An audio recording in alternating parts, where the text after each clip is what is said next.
Hello, students!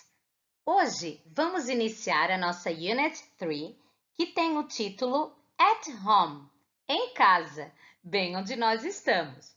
Vamos trabalhar as páginas 168 e 169 com o Simple Past e vamos exercitar o que nós aprendemos nas páginas 48 até a 52.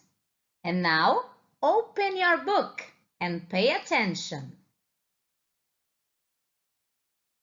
Vamos lá, pessoal. Então, simple past, como o próprio nome já fala, past, passado, né? Ações que aconteceram no passado.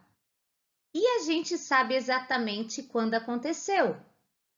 Ontem, mês passado, sexta-feira passada, né? A gente sabe exatamente quando aconteceu. O passado em inglês, ele é dividido em duas partes: os verbos regulares e os verbos irregulares. Nessa nossa Unit 3, nós vamos estudar os verbos regulares, ou seja, a parte facinho. Os verbos irregulares é na nossa Unit 4, mas vamos deixar para lá por enquanto. Então, vamos lá. Affirmative form, forma afirmativa. Como é que vai ser a nossa frase? Vai ter um sujeito, que pode ser o nome de alguém, o nome de algum lugar, né? Ou um pronome. I, you, he, she e assim sucessivamente. Um verbo principal, a ação que aconteceu, com ed, de e ed, mais o complemento da frase. Agora a gente tem que ver quando que a gente vai usar o ed, o de e o ied. Então vamos lá, começando pela regra geral. Regra geral, a gente acrescenta ed. Quando os verbos terminam em e, eu apenas acrescento de. Eu não preciso colocar mais um e. Verbos terminados em y, tira-se o y e põe ied. Lembrando que os verbos terminados em y, que tenha consoante antes, precedido de consoante. E também tem a regrinha dos verbos CVC, consoante, vogal, consoante. Dobra a última consoante mais ed. Assim como os adjetivos, também não são todos os verbos. A gente tem que prestar atenção na sílaba tônica que vai aparecer no verbo. Por exemplo, se eu falo para vocês, stop. A última, ou seja, eu só tenho uma sílaba. Então, stop, eu vou ter que botar mais um P e depois o ed. Agora, se eu falo para vocês assim, visit. Visit. A sílaba tônica é a primeira, vi. Então, eu não vou colocar mais um T e somente o ed, ok? Gostaria de fazer uma perguntinha para vocês. Acharam essas regras parecidas com outro tempo verbal que nós já estudamos? Sim, com o simple present, com o presente. Lembra quando a gente tinha que colocar nas terceiras pessoas? ES, IES, lembram? Então, só que agora é no passado. Então, a gente coloca ED, D e IED. Agora, nós vamos ver negative form. Sempre quando é forma negativa, a gente coloca not depois de alguma coisa, certo? Então, no presente a gente tinha do e does. Sabe qual é o passado de do e does? Did. O nosso auxiliar do passado se chama did. Então, como é que vai ficar a minha frase? Um sujeito, como a teacher já falou lá em cima, né? Pode ser uma pessoa, pode ser um pronome. Did not ou didn't, que é a forma contraída dele. Vocês podem escolher qual vocês preferem colocar. Mais o verbo sem a terminação ed, de e ed, mais o complemento. A parte mais importante, fundamental da forma negativa é que a gente tira a terminação ed, de e ed, porque eu já tenho o did na frase, ok? Na página 169 aparece as questions, que são as perguntas, ou seja, interrogative form e short answers. Interrogative form. A gente sempre coloca alguma coisa no começo da frase. Nesse caso, é o auxiliar do passado, que é o did. Então, vai vir did, o sujeito, o verbo sem a terminação ed, de e ed, mais o complemento. Como eu falei já na negativa, fundamental a gente saber que é necessário tirar a terminação, tanto na negativa como na interrogativa. E também tem short answers, as respostas curtas. Ou eu digo que sim, ou eu digo que não. Então, eu digo yes, o sujeito, né, o pronome did, e se for não, no, no, sujeito did not ou didn't. Look at the example. Olhem lá.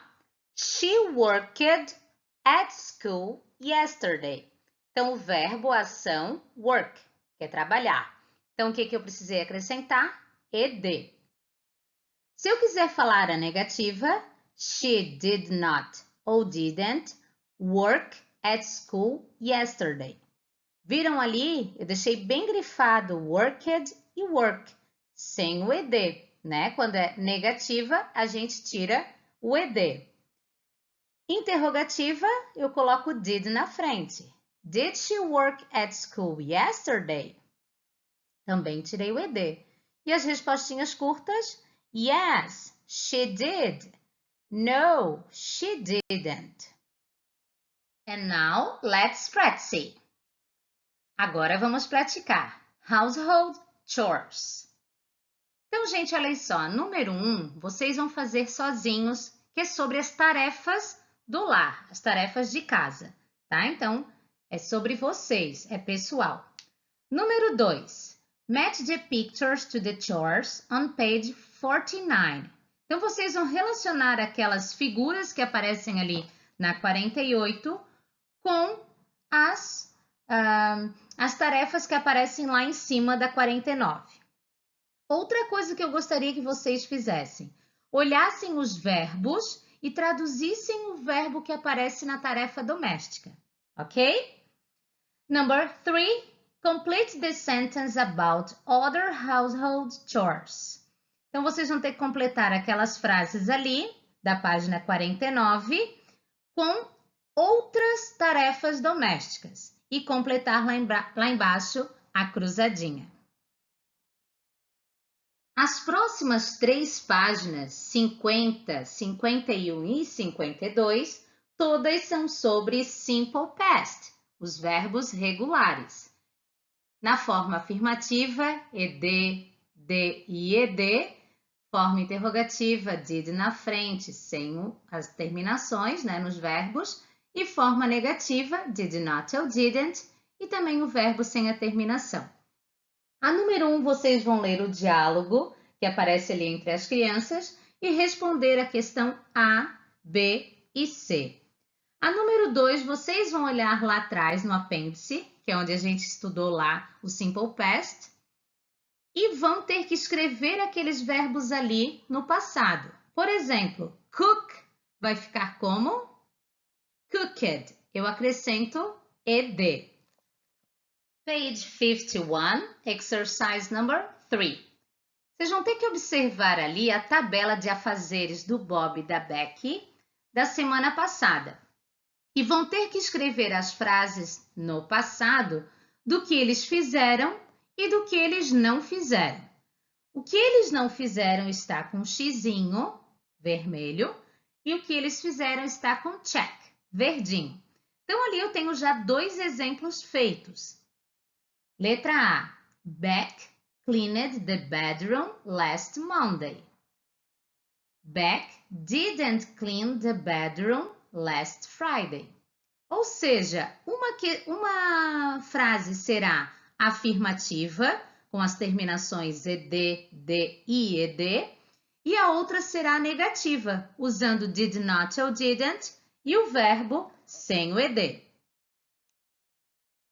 A questão 4 também diz para a gente olhar lá atrás, né, estudar o apêndice, sobre as respostas curtas.